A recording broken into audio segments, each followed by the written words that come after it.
गांधारी ने अपने भाई शकुनी को क्यों दिया इतना कठोर शाप? गांधारी ने शकुनी को क्या शाप दिया? महाभारत में जब गांधारी के पुत्र एक एक करके कुरुक्षेत्र की रणभूमि पर मरते जा रहे थे, तो गांधारी को आभास हो चुका था कि अब उसका एक भी पुत्र नहीं बचेगा। गांधारी ने अपने भाई शकुनी को अपने पुत्र दुर्योधन को समझा बुझाकर युद्ध रोकने की सलाह दी थी, लेकिन शकुनी विनाश के लिए आतुर था और उसने गांधारी की बात नहीं मानी। इस कारण से गांधारी ने क्रोधित होकर शकुनी को ऐसा शाप दिया कि जिस तरह शकुनी ने हस्तिनापुर में अशांति फैलाई है, उसी तरह उसके राज्य में भी कभी शांति का वास नहीं रहेगा। यही कारण है कि वर्तमान में अफगानिस्तान बन चुके गांधार देश में आज भी किसी न किसी कारण से तनाव और युद्ध की स्थिति बनी रहती है। महाभारत के युद्ध में कौरवों की हार हुई और पांडव जीत गए, लेकिन युद्ध के बाद भी कुछ ऐसे योद्धा थे जिन्हें युद्ध के नतीजों को भुगतना पड़ा। जैसे स्वयं श्री कृष्ण को गांधारी से शाप मिला, जिसके कारण यदुवंश का नाश हुआ और एक के बाद एक ऐसी घटनाएं होती गईं जिससे कि कलियुग का आगमन हुआ। लेकिन क्या आप जानते हैं कि गांधारी ने केवल श्री कृष्ण को ही नहीं बल्कि अपने भाई शकुनी को भी शाप दिया था। 100 पुत्रों की मृत्यु के बाद गांधारी इतनी क्रोधित और दुखी थी कि उन्होंने अपने भाई शकुनी तक को शाप दे दिया, क्योंकि गांधारी मानती थी कि अगर शकुनी ने दुर्योधन सहित बाकी कौरवों को पांडवों के विरुद्ध नहीं उकसाया होता, तो दुर्योधन के मन में पांडवों के प्रति इतनी नफरत नहीं पनपती। गांधारी के इस शाप का असर आज भी अफगानिस्तान की धरती भुगत रही है। आइए जानते हैं शकुनी को मिले शाप की पूरी कहानी। महाभारत काल में अफगानिस्तान को गांधार देश नाम से जाना जाता था। गांधारी और शकुनी गांधार नरेश सुबल के पुत्र पुत्री थे। महाभारत की कहानी के अनुसार राजा सुंबल के शकुनी सहित 100 पुत्र और थे। वहीं पुत्री गांधारी जब विवाह योग्य हो गई तो उसके विवाह की बात करने के लिए राजा सुंबल कई ज्योतिषी से मिले। एक ज्योतिषी ने राजा सुंबल से कहा कि गांधारी की कुंडली में ऐसा योग बन रहा है जिससे वो विवाह के बाद विधवा हो जाएगी, इसलिए अपनी पुत्री का विवाह पहले एक बकरे से कर दीजिए। ज्योतिषी की बात मानकर राजा सुंबल ने बकरे से गांधारी का विवाह करा दिया और इसके बाद बकरे की बलि दे दी, जिससे गांधारी का दुर्भाग्य हट गया। उधर राजा सुंबल के विरोधियों ने उनकी पुत्री के विरुद्ध इस बात की अफवाह फैला दी कि गांधारी का विवाह हुआ और कुछ ही घंटों में उसका पति मर गया। हस्तिनापुर में धृतराष्ट्र के विवाह के लिए एक सुकन्या ढूंढी जा रही थी। किसी परिचित ने भीष्म को गांधारी के बारे में बताया तो भीष्म गांधार देश जाकर राजा सुंबल से उनकी पुत्री का हाथ मांगने लगे।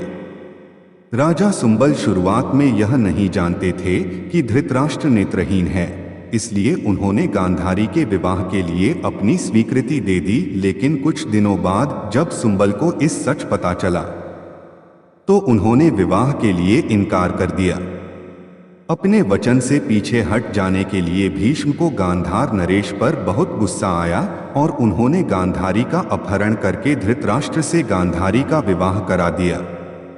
गांधारी यह बात नहीं जानती थी कि लेकिन जब वो हस्तिनापुर पहुंचकर धृतराष्ट्र से मिली तो उन्हें समझ आ गया कि उनके साथ छल हुआ है।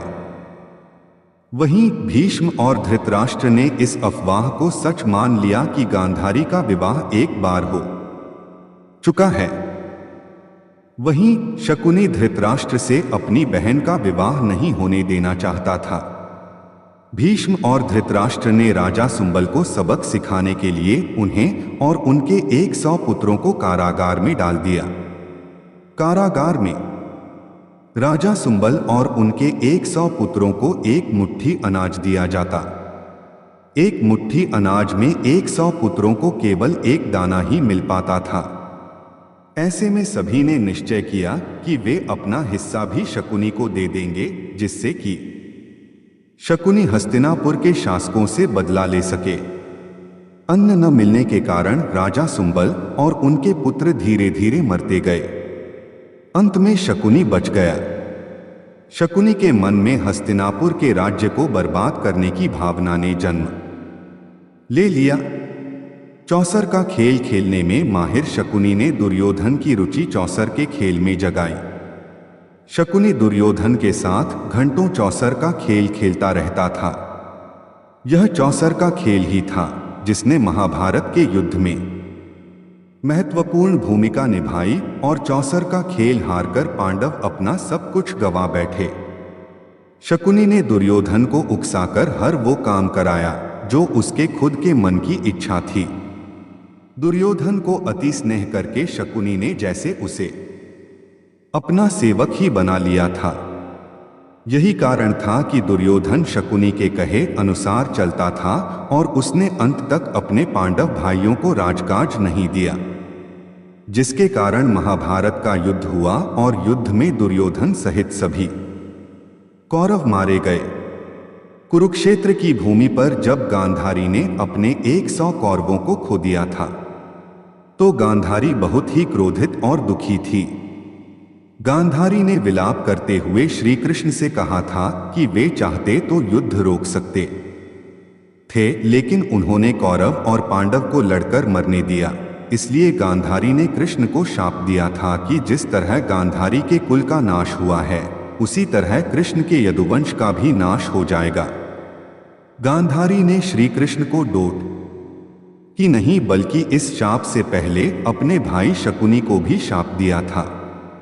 जब कुरुक्षेत्र की रणभूमि पर एक एक करके कौरव मरते जा रहे थे तो गांधारी को इस बात का आभास हो चुका था कि अब उसका कोई पुत्र नहीं बचेगा।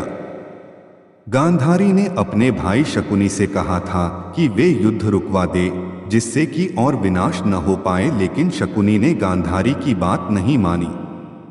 इस कारण से गांधारी ने दुखी होकर शकुनी को शाप दिया था कि जिस तरह शकुनी ने उसके गृह राज्य हस्तिनापुर में आकर द्वेष और क्लेश फैलाया है, उसी तरह गांधार नरेश शकुनी के गृह राज्य गांधार में भी कभी शांति नहीं रहेगी। वहां हमेशा गृह युद्ध चलता रहेगा। शकुनी की धरती पर कभी भी शांति और समृद्धि नहीं पनप सकेगी।